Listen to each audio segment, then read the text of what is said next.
Today I'm going to teach you a 6-figure product research method that you can go away and use this Q4 to make your first 6 figures and beyond in e-commerce. My name is Joel and I've got multiple 6 figures in e-commerce sales, and I'm here today to share with you my elite product research strategy that you can use to go away this winter and make 6 figures and beyond. So in e-com, we have got 4 fundamental pillars that make up the key primary ingredients that every e-com store needs in order to get popping. Okay, so number 1 on the list is by far and away the most important, which is the product. Okay, so as e-commerce entrepreneurs, we could have an unbelievable offer, we could have an unbelievable website, we could have the best ad creatives, okay, which will of course generate traffic towards our website. But if our product truly isn't amazing, then we will be fighting an uphill battle. So the number 1 most important thing in e-com is the product. Far too many people overlook this and simply think that because they see a product on TikTok that has got a lot of virality, that they can essentially copy it, take it over, make their own website and run it and get the amount of sales that potentially someone else has got on a viral product they've seen, okay? So the number 1 thing is that the product is the most important. Number 2 is the offer. So the offer is how we're selling the product, and it could be as simply as how the product is positioned on the website, i.e. what sort of scarcity, what sort of urgency is driving the demand for a potential customer to purchase now. You know, what we don't want is to have a customer see our product, see our website, see our ad creative and think, wow, this is great, it looks fantastic, it seems to solve my problem, but they don't have enough urgency. Maybe they're getting paid in a week or 2 and they might think, oh, I'll wait until then, I'll come back and buy it. And in that time, a competitor might also be running ads, and they might end up targeting that potential customer. They might buy with them instead. Okay, so you know, there's a term that I like to say in business that if a person isn't paying you now, they're not paying at all. That's not necessarily true in the grander scheme of marketing, because a lot of ads in Facebook ads have a 7-day conversion period. But I like to use this rule of thumb, especially when we're designing our offer, designing our websites. We need to be optimizing things for conversion to make sure that we are selling with urgency. Okay, so the offer is how we position the product. It could be as simple as a buy one get one free offer, or making sure that there's always a sale on the website. Okay, so that brings me on to the 3rd thing, which would be the ad creative. So the ad creative is vitally important. You know, one of the strategies that I use in dropshipping and e-com in general is to basically take products with a pre-validated concept from TikTok that have been underutilized on Meta, and potentially use content that's performed very well on TikTok over on Meta for a product. And we essentially are capitalizing on people's attention spans. Okay, so we're going to be taking people who are scrolling on social media and bringing them over to our website. So of course, if we're going to take someone from this melting pot that is social media, where they're constantly being spammed with highly dopamine engaging, highly dopamine stimulating videos and visuals, our ad creative needs to be exceptional in order to take the customer, or potential customer I should say, from social media over to our website. And then that brings me on to the 4th pillar, which is our website. So our website in e-commerce, you can almost look at it as if it's our salesperson, all right? So it's sort of like our final means of attack to get the customer over the line. So when the customer comes onto our website, we need to build an unequivocal level of trust, okay, and authority, so that that customer has no problems with inputting their card details on our website. All right, so all of that being said, today we're going to focus on product and on product research and exactly what we're looking for when it comes to selling products in e-com that we can go on to use to make 6 figures and beyond. There is still an element of backing your gut and trusting your instincts in e-com, okay? So nothing is black or white, and there is no way for us to guarantee that a product is a winner until it's essentially winning and selling, okay? So we need to bear these in mind. But that being said, some very important criteria to consider when it comes to separating ourselves from the competition in e-commerce, because just like anything in life, anything worth having in life is competitive these days, all right? And a lot of you watching this will reframe the word competitive and think of it as saturated, which is not true. That's the wrong way to look at this. Everything worth having in life is competitive. And what we need to do is simply separate ourselves from the competition. So the great news for you is that 90% of people coming into e-com, they simply try 1 store, 2 stores and give up. after they fail. And the strategy they use is the most bot NPC strategy to product research known to man. You just download TikTok, go onto TikTok and search TikTok trending products. TikTok made me buy it. Find one of the most biggest videos that they can see, rip the product, make a very basic site, which they have no experience in doing. They have no understanding in how to build a high converting website, and then run a very generic product that's been overused and get no sales, and then wonder why it hasn't worked, and then quit and say that e-com or dropshipping is a scam. It's completely not the case, okay? So you need to think outside the box. If we operate in our daily lives as everyone else, as the average operate, then we can expect average results. If we want to be exceptional in life, then we have to go above and beyond, and we have to think outside of the box. That's the game, and that's the level required, okay? So number one, we need to make sure that the product is problem solving. So in a world of competition, so in a very competitive marketplace, we essentially need to make sure that the products we're selling have got an underlying problem solved. And in e-commerce, what you'll find is that, yes, a lot of it is technical knowledge and technical ability to execute and implement things, but then also a lot of it, and I'd say the vast majority of it, is actually understanding of human psychology and human nature. So it's very, very important to bear in mind that as humans, we're always either in a state of running away from pain or running towards pleasure, okay? So when we actually find products that can solve people's pain points, can really, really tap into people's pain, solve a problem for them, we have a product that can actually help a certain type of person with a certain type of problem, then we have got a very, very powerful thing that we can go ahead and market. Okay, so the product has to be problem solving, number one. Number two, you want to make sure that the product has got some form of wow factor. It's unique. So when I talk about problem solving products, there's hundreds and thousands of problems that people experience every single day in wealthy, lucrative Western economies, all right? So we want to be making sure that the products we're targeting have actually got some form of unique appeal. So when it comes to a unique wow factor product and problem solving products, I can think in my mind of a problem solving product that is pretty generic. It wouldn't have much of a wow factor, and that would be, say, if someone's having a shower, there's no shelves in the shower, they might have to bend down to pick up the shampoo or something like that. An elderly person, it could be dangerous, okay? So a problem solving product could simply be something so simple as a shelf to stick on in the shower. But why this is potentially a poor dropshipping product choice, unless it has a completely unseen feature that has a wow factor, is the simple fact that I could go out today and purchase a shower shelf from B&Q or any big supermarket here in the United Kingdom, and it'll be the same in America, any hardware stores. You could go there, even IKEA, and get a shelf today. It's really nothing special, okay? So we want to be selling products that have got a wow factor, that have got a unique appeal or a unique function, all right? And that brings me on to the third point, which would be a recent pre-validated demand. So we're looking for products that have got a recent pre-validated demand. And the reason for this is because I touched on this point earlier in the video, where we're actually looking to take products that have got a validated demand, okay, on something like TikTok, but they're actually being underutilized on Meta. Okay, they're not being utilized so much on Meta. There's not so much competition. So when we look at Meta as an advertising platform, it's actually an auction. So the highest bidder will technically win.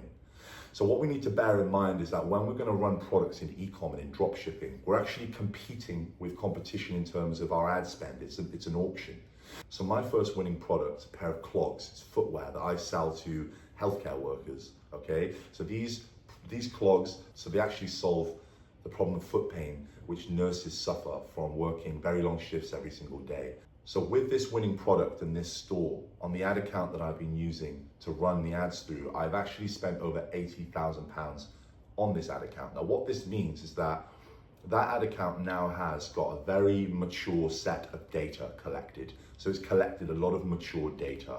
And what that does is give me the upper edge in the marketplace to find the ideal customer for that product, okay? Because with adverts, over time, the performance optimizes. Okay, it finds a more optimal click, finds a more optimal placement, okay, to get the best click. So my ad account has got all of that ad spend, and technically if a new person, a new competitor is going to come into that marketplace and sell that product and compete with me, then they are going to have to compete with that ad spend. So with ecom, I have this analogy where I live in central London right now, and I don't like to party too much, but in central London, there's a place called Mayfair. It's the most expensive part of London, and you have the highest end nightclubs in that area, okay? So how I like to draw a comparison between nightclubbing in central London and dropshipping in e-commerce is that if you go to the best nightclubs and you're completely unknown, you're gonna get sent to the back of the queue and the back of the line. So for an example, I go to a nightclub on Friday night. Today's Friday. I go out to Mayfair, it's Friday night. I turn up to a nightclub. They've never seen me before. But at the same time, a Russian billionaire turns up in his Ferrari, gets out of the Ferrari, throws the keys to the valet, gives the bouncer a nice special handshake, and he lets him in front of the line. Okay, opens up the barrier straight in after you. Why is that? Because the guy's already spent 100K in the club. They know he's gonna go in and spend money. They see me turn up, they've never seen me before. Oh, you know, what's he wearing on his feet? Oh, sorry, buddy, back of the line. Okay, they don't know me. So what do I need to do? Well, I need to make sure that I go and find the newest hotspots that the Russian billionaires haven't yet gone to.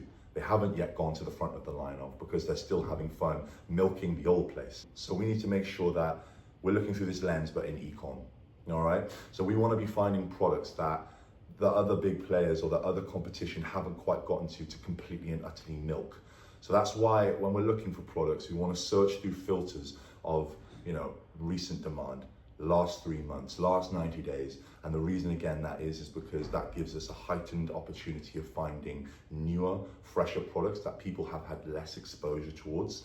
And we stand more of a chance of gaining a thing called the Meta First Mover Advantage, the Meta Pixel First Mover Advantage, where you are one of the first movers on Meta with a product and you gain the momentum in that product field essentially, okay?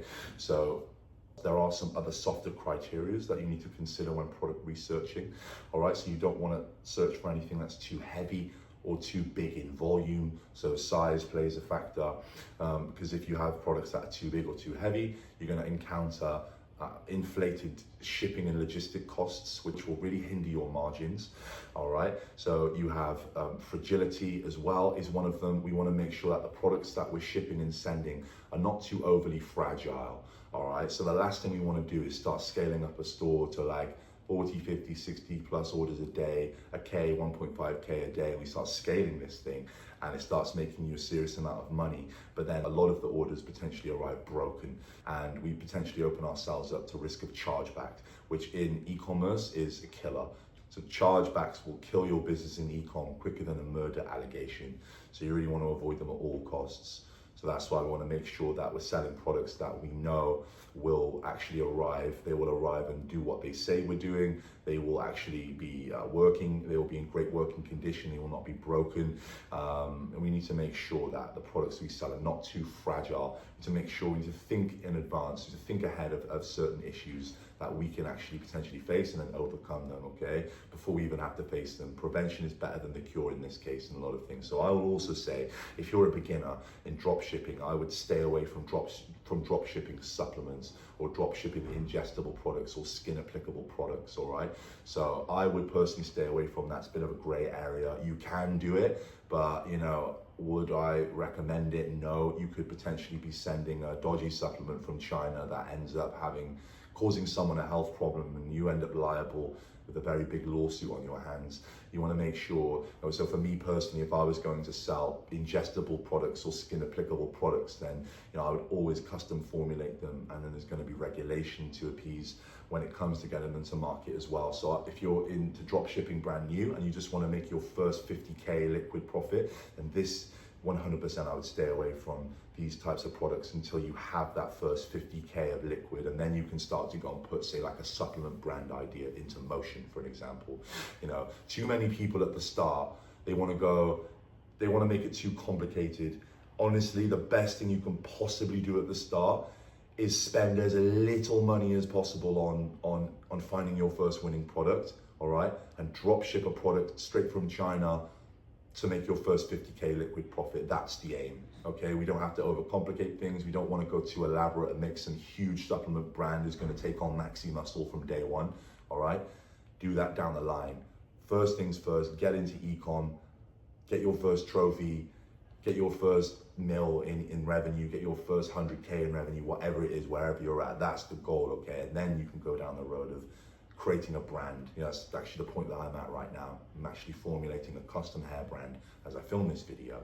So there we have that criteria as well. I would also, you know, just bear in mind if you're gonna sell electrical products, just be careful. I'm actually scaling up a few winning stores at the minute right now as the timing of this video is filmed in with electrical products, but they're not too overly electrical. So if you're going to sell audio visual equipment, I'd just bear in mind that you want to make sure that a few months down the line, if you've sold someone a TV, it doesn't turn up breaking, it doesn't end up breaking, all right? And they've filed a chargeback saying the telly's knackered and it's 3 months, 4 months in, and you start getting hammered with chargebacks again. Just think ahead, okay? If we're selling things, we need to make sure that they actually are good, they work, and the product is excellent.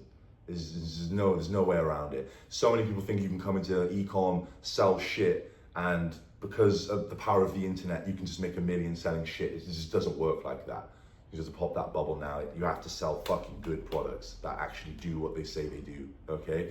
So these are some really, really important criteria to consider, all right? So you have to consider a problem-solving product. We need to solve people's problems, all right? So if I think of a niche, if I think of a product where it went very viral, it's a little bit gimmicky, say something like a fidget spinner, which I would never ever touch. But for an example, if it was a problem-solving fidget spinner where, say, it had a unique wow factor appeal, something completely different, new and unique, never seen before on any other fidget spinner, maybe it had a new function or maybe it was made of a certain material, all right? And then it had a real problem-solving angle in the marketing where you could, say, play into the neurodivergency niche. So things like ADHD, then that could then potentially be very powerful, all right? But I would never touch products now at the stage of how competitive e-commerce is unless I had an upper hand in the market, i.e. being able to solve people's problems, or say, yeah, if it was like a custom brand, like say with the hair brand I'm making right now, it's gonna be influencer-led with a very big influencer that's got very big engagement. So we need to make sure that the products we find have an edge. And we need to make sure that we can build ourselves an unfair advantage of all of the other competition through really deploying some elite tactics when it comes to e-com. So we want to reverse engineer the product research phase. So rather than go away and do what every typical NPC who comes into dropshipping does, go onto TikTok, search for TikTok made me buy it, TikTok trending products, you actually start thinking about pain points that everyday people suffer, everyday different demographics of people suffer in lucrative, wealthy Western economies, all right? So in the description of this video, I've actually included a Google document sheet where you can click the link and get to a Google Doc. It'll outline all of this info on a sheet for you, but if you scroll to the bottom of the doc, you'll actually see some ChatGPT prompts that are very advanced and high level, quite chunky paragraph ones. Okay, so what you can do is copy these prompts and I want you to change them for yourself. And the thing is that so many people watching this video will know what ChatGPT is and proclaim that they use ChatGPT, but a lot of you will not be using it properly.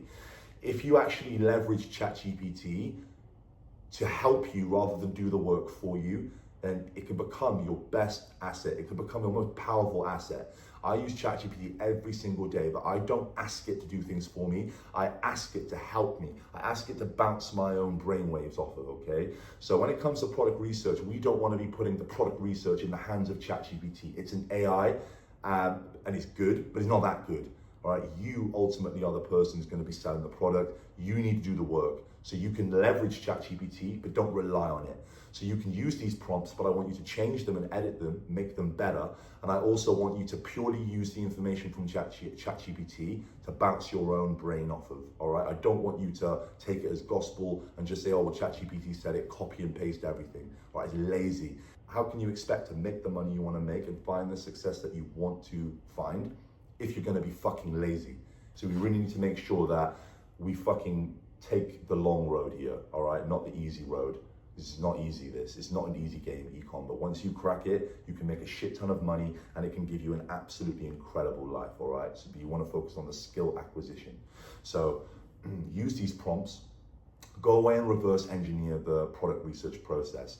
So we're going to go away and we're going to search for lucrative problems that people face in wealthy Western economies. So we want to find problems that people face every single day that are potentially lucrative to solve in everyday wealthy Western economies. All right.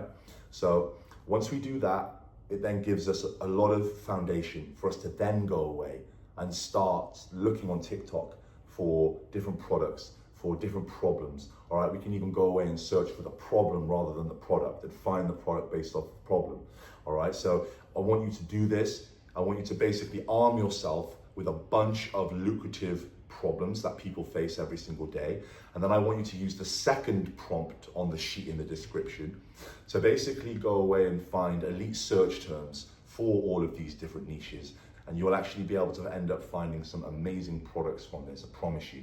Okay, I guarantee you, because I find these myself, and I find them all the time, and I'm always setting up new stores that I'm scaling into becoming highly profitable winning stores. So once you have all of these lucrative problems that we can go and solve, and we're armed with search terms to start using, all right, we can then go to TikTok and start utilizing two things on TikTok.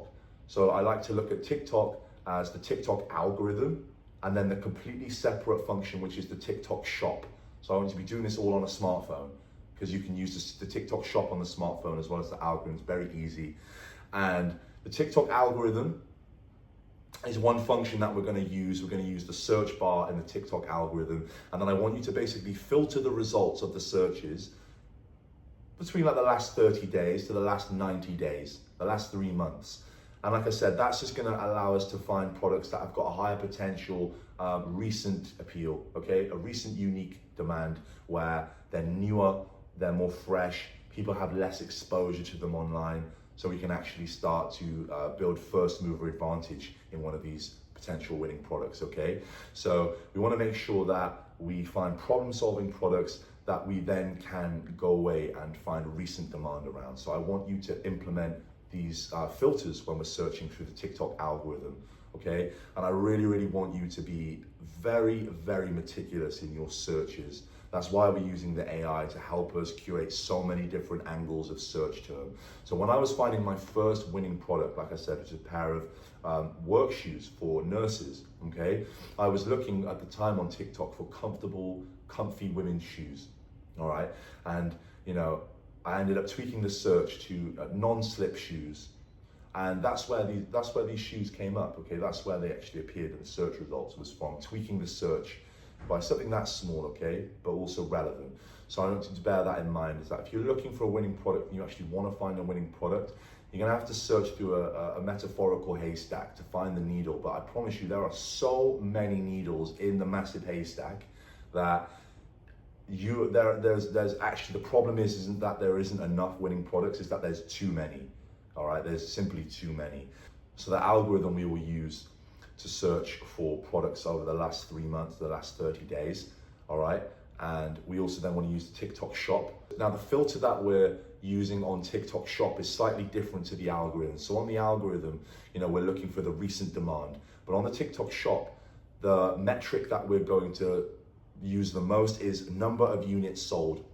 So you can see on TikTok shop the number of units sold. So when you find these products, when you're looking on TikTok shop and you see like product which has got a high number of units sold and it looks like it solves a problem, you know, we basically then want to go away and search for these products on the algorithm and see what the recent demand is like. And we also want to bear in mind the pricing of products as well. I missed this out earlier, but this is a very, very vital, is that we don't want to be selling products for anything less than, say, $29.99, you know, that's British pounds, or $29.99 in dollars. You know, I'd say low ticket drop shipping is pretty dead. We want to be selling a higher ticket. The higher ticket we can sell, the better. But obviously selling higher ticket products in drop shipping is harder. Once you crack that, most lucrative, that's the best thing to do. But you know, $30, $29.99 is a very good sweet spot, okay, for a product. So when you're looking on TikTok shop and you're seeing these products, you know, you'll be finding products for like $6, $7, $8, $10. You know, we basically want to have at least a 70% gross margin on this product. So we've got plenty enough room to take ad spend out of the gross profit, okay? So we want to make sure that pricing wise, we're not selling anything that's too cheap, all right? We want to make sure that the product has got a high perceived value around it that we can build. So say with my first winning product, it was a pair of shoes. Now, people typically have no problem spending, over $100 on shoes.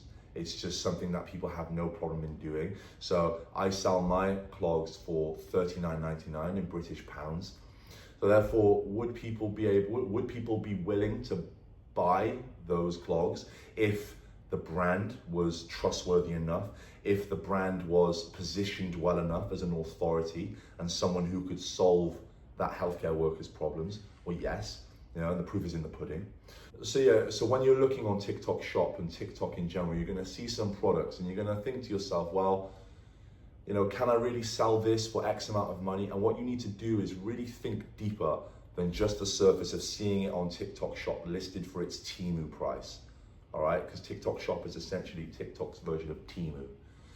So you have to be very, very imaginative and you have to use your imagination. Like, does this product solve a problem? Does it look too cheap? Or does it actually look like, if it was branded on an amazing website, it would actually look quite good, Does it have a potential high perceived value that we can build around it? All right. So all of these things are very important to consider, and I want you to go away and utilize these criteria in your product research. And the direct strategy that I'm going to give you is linked in the description below. And you can actually use that sheet to go away and utilize all of this information and start collecting products for you to test in e-commerce ahead of Q4 in 2025. So if you use this product research criteria guide, you will find a winning product that you can scale to the multiples of 6 figures this year and into next year, okay? And my advice to you is that when you find your first winning product, do not take your foot off the gas, okay? You need another and another and another. So I hope that this video provided you with some good value. If it did, leave a comment below, leave a like and subscribe, and do come over to my Instagram and connect with me there. If you are looking for e-com mentorship to teach you all of the skills that you need to go on and make your first 6 to 7 figures in e-com and beyond, then come over to my Instagram, drop me a DM, and we will have a chat. Until then, peace and keep hustling.